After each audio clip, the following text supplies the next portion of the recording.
বানাবো পাবদা মাছ। তার এটা খুব ইজি রেসিপি, খুব সুন্দর খেতে হয়। এই পাতলা হালকা পাতলা আর খুব টেস্টি এই ঝোলটা হয়। খুব ইজিলি তোমরা এটা বাড়িতে করে ফেলতে পারবে। তো ফার্স্টে আমি মাছটাকে নুন আর হলুদ দিয়ে মাখিয়ে রাখবো।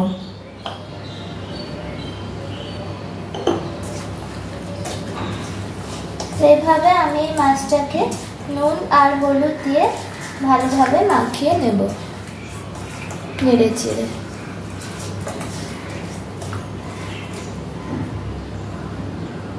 এই রান্নাটার জন্য আমি একটা মশলার পেস্ট বানিয়ে নেব।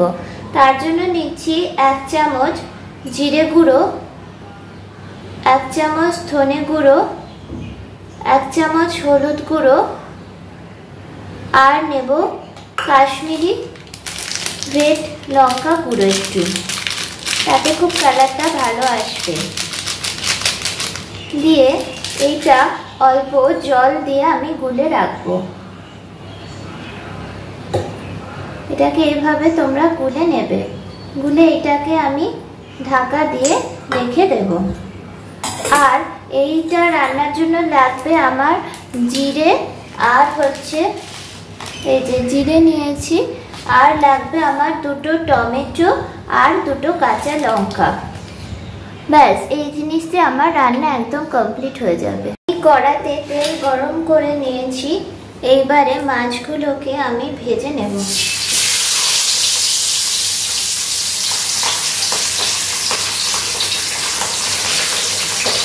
এভাবে আমি 3 পিস করে মাছ, 4 পিস করে মাছ যে কটা ধরে আমি ভেজে নেব।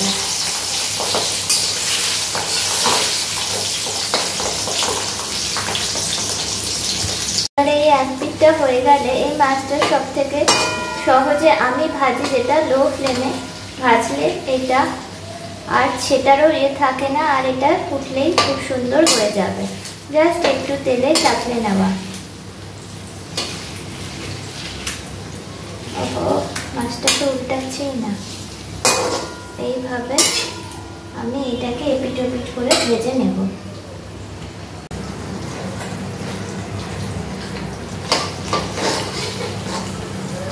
তো দেখো, এটা মাছটাকে এইভাবে ভাজা হয়ে গেছে। মাছটা খুব নরম মাছ, তাই এটাকে বেশি ভাজতে হয় না। এটা ঝোলেই ফুটবে। একটু চান্দাও বেরিয়েছে একটা, কিছু করার নেই।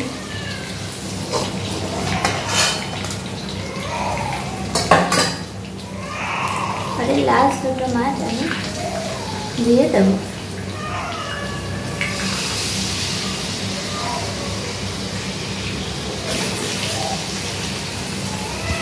জিরে ফোড়ন দেওয়ার পরে আমি এই কেটে রাখা টমেটো দিয়ে অ্যাড করে দেব। এগুলোকে একটু ভেজে ভেজে নেব।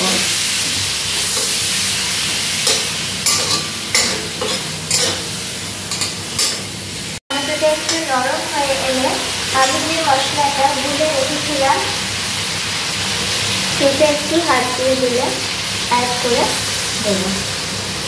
এইটাকে আমি ভালো করে কষিয়ে নেব।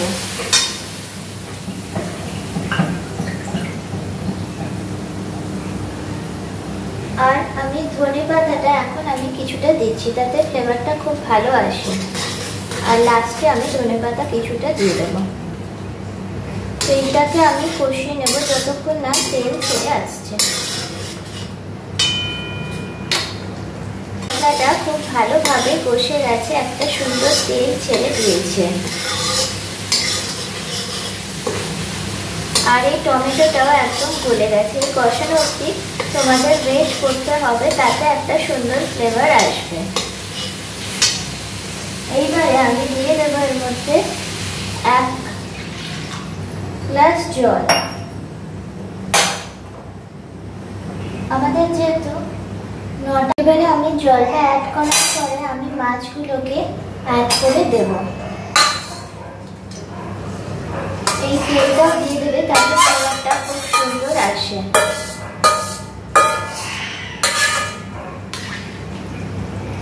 দেখো এই তেল মাছটাকে দিয়ে আমি এটাকে ঢাকা দিয়ে ফুটতে দেবো 5 মিনিট।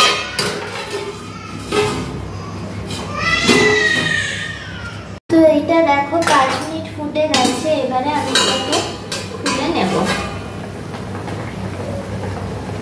এবারে এটাকে খুলে 5 মিনিট ফোটালেই আমার দারুণ পাবদা মাছের ঝোল একদম তৈরি হয়ে গেছে। দেখো প্রত্যেকটা মাছ কিন্তু গোটা আছে। এইভাবে তোমরা পাবদা মাছের ঝোল তৈরি করবে।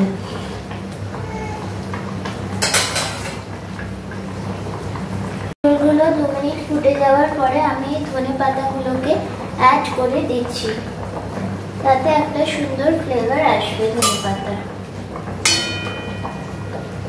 তো এভাবে এটা আরো 2 মিনিট ফুটতে দিলে আমার হয়ে যাবে পাবদা মাছের দারুণ স্বাদের ঝোল। দেখো আমার দারুণ সুন্দর পাবদা মাছের ঝোল একদম রেডি হয়ে গেছে।